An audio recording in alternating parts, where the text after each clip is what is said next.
નમસ્તે મિત્રો, જ્ઞાન ગંગા યુટ્યુબ ચેનલ પર તમારું હાર્દિક સ્વાગત છે મિત્રો. તો આજે આપણે જોશું કે અર્જુન ભગવાન કૃષ્ણ કે કયા કર્મોથી કોઈના ઘરમાં દીકરી અને ધન મળે છે, એટલે કે કેવા ઘરોમાં દીકરીઓનો જન્મ થાય છે. તો શ્રી કૃષ્ણ અર્જુનને કહે છે કે કોઈ પણ સ્ત્રી કે પુરુષ જેણે પોતાના પૂર્વજન્મમાં સારા કાર્યો કર્યા હોય અને તેને જ દીકરીના માતા પિતા બનવાનું સૌભાગ્ય મળે છે. દીકરીઓના જન્મ માટે એવા ઘરો જ પસંદ કરવામાં આવે છે કે જે દીકરીઓનો બોજ ઉઠાવી શકે. કે ત્રણેય જગતમાં સ્ત્રી એટલે કે દીકરીઓ જ એવી છે કે જેનો ભાર દરેક વ્યક્તિ ઉઠાવી શકતા નથી. દીકરીઓ જ આ દુનિયાને સતત ચલાવે છે. તેની આદર મેળવવા માટે બધું જ બલિદાન આપે છે.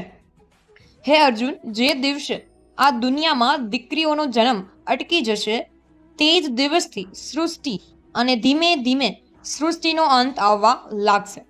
જો આપણે ભગવાન શ્રી કૃષ્ણની આ વાતોને ધ્યાનમાં લઈએ તો તેમની વાત બિલકુલ સાચી છે. કારણ કે જો દીકરીઓને ન હોય તો કોઈનો પરિવારની પ્રગતિ થઈ શકતી જ નથી. તમે ઘણા લોકોને એવું કહેતા પણ સાંભળ્યા હશે કે જે ઘરમાં દીકરીનો જન્મ થાય છે તે સ્વર્ગ સમાન હોય છે.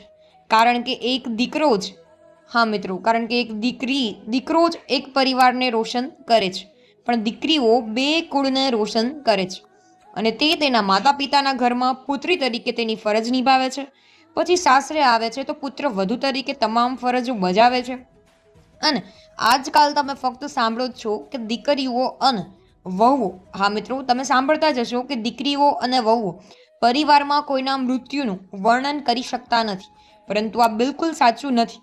કારણ કે રામાયણમાં કહેવામાં આવ્યું છે કે જ્યારે ભગવાન શ્રી રામના પિતા રાજા દશરથનું અવસાન થયું હતું ત્યારે માતા સીતા એટલે કે રાજા દશરથની પુત્ર વધુ અને તેમનું પિંડદાન કર્યું ન હતું, જેથી તેમને જન્મના ચક્કરમાંથી મુક્તિ મળી. એટલું જ નહીં, હિન્દુ ધાર્મિક ગ્રંથોમાં પણ કહેવામાં આવ્યું છે કે દીકરીઓ પણ પિતાના નામ પર પિંડદાન કરી શકે છે. અને જો સાસરી પક્ષે કોઈ પુરુષ ન હોય તો પણ સ્થિતિમાં પુત્ર વધુ પણ પિંડદાન કરી શકે છે. તે લોકો ખૂબ જ ભાગ્યશાળી હોય છે કે જેમના ઘરમાં દીકરીનો જન્મ થાય છે. અને મિત્રો, કે જેમના ઘરમાં એકથી વધુ દીકરીઓ હોય છે તે ભાગ્યશાળી હોય છે. અને કદાચ આ જ કારણ છે કે દીકરીઓને લક્ષ્મી કહેવામાં આવે છે. અને આ ઘણા લોકોની વિચારસરણી છે કે જો તમારી પાસે પુત્રી છે તો સમય બગડ્યા વિના અને તેના અભ્યાસમાં પૈસા ખર્ચા કર્યા વિના શક્ય એટલી વહેલી તકે જ લગ્ન કરો. પણ આ વિચાર દીકરીનું ભવિષ્ય બગાડે છે. જરા વિચારો કે એક છોકરીના મનમાં કેટલા સપના હોય છે. તેણે કંઈક કરવું છે, પણ આ સપના માત્ર સપના જ રહી જાય છે. એટલા માટે અમારી દીકરીઓને તેમના સપના પૂરા કરવા દેવા જોઈએ અને તેઓને જીવનની તમામ ખુશીઓ આપો. દીકરી હંમેશા પોતાના મા બાપ માટે દીકરા કરતાં વધારે વિચારે છે. મિત્રો, દીકરી હંમેશા પોતાના મા બાપ માટે દીકરા કરતાં પણ વધારે વિચારે છે. માતા પિતા પ્રત્યે માત્ર દીકરી જ પ્રેમ અને લાગણી બતાવી શકે છે. બાળકીનો જન્મ એક ઉત્સવની જેમ ઉજવવો જોઈએ. માતા પિતાએ હંમેશા દીકરીનો અહેસાસ કરાવવો જોઈએ કે શું ખાસ દીકરી છે. દીકરી ક્યારેય પિતા પર બોજ નથી હોતી. તેની તો જન્મ ફક્ત પોતાને અને તેના પરિવાર માટે જ નસીબ બનાવવા માટે થયો છે. પછી બે મિત્રો લાંબા સમય પછી એકબીજાને મળ્યા અને જ્યારે એક મિત્રએ બીજાને તેની સ્થિતિ વિશે પૂછ્યું તો તેણે જવાબ આપ્યો કે મારી હાલત ખૂબ જ સારી છે, મારે બે દીકરા છે. તેણે તેના મિત્રને પૂછ્યું, તમારા ઘરમાં કેટલા બાળકો છે? તો મિત્રએ ખુશીથી કહે છે કે મારા ઘરમાં બે દીકરીઓ છે. તો ત્યારે તેનો મિત્ર બોલે છે કે ભગવાનનો આભાર માને છે અને કહે છે કે હું ધન્ય છું કે મારે ઘરે દીકરીઓ નથી. આ સાંભળીને પિતાજીની આંખમાં આંસુ આવી ગયા. પછી તેની પુત્રી તેના પિતાના મિત્રને કહે છે કે કાકા, ભગવાન હંમેશા ભાગ્યશાળીને જ પુત્રી આપે છે. અને મિત્રો, માતા લક્ષ્મી ક્યારેય ગરીબોને દીકરીના રૂપમાં આપવામાં આવતી નથી.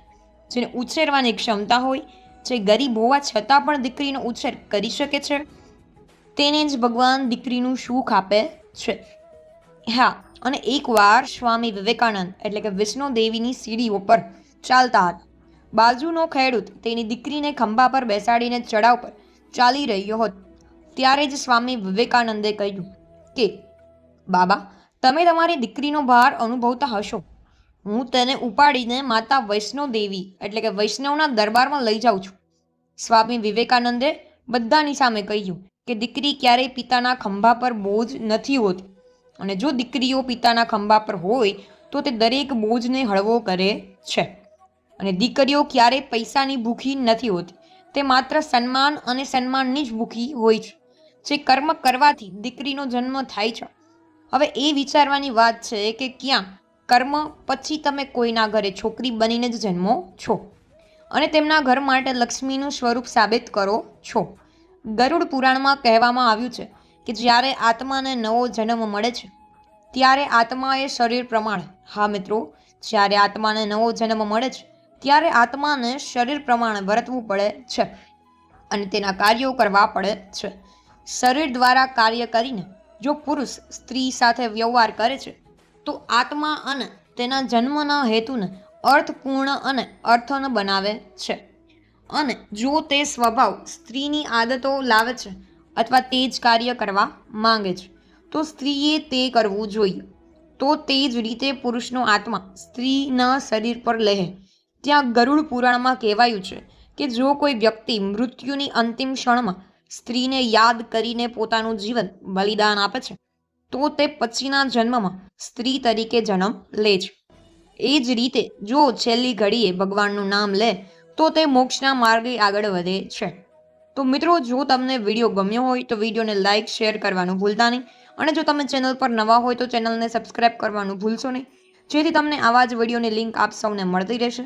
તો સૌને મારા જય શ્રી કૃષ્ણ અને હર હર મહાદેવ.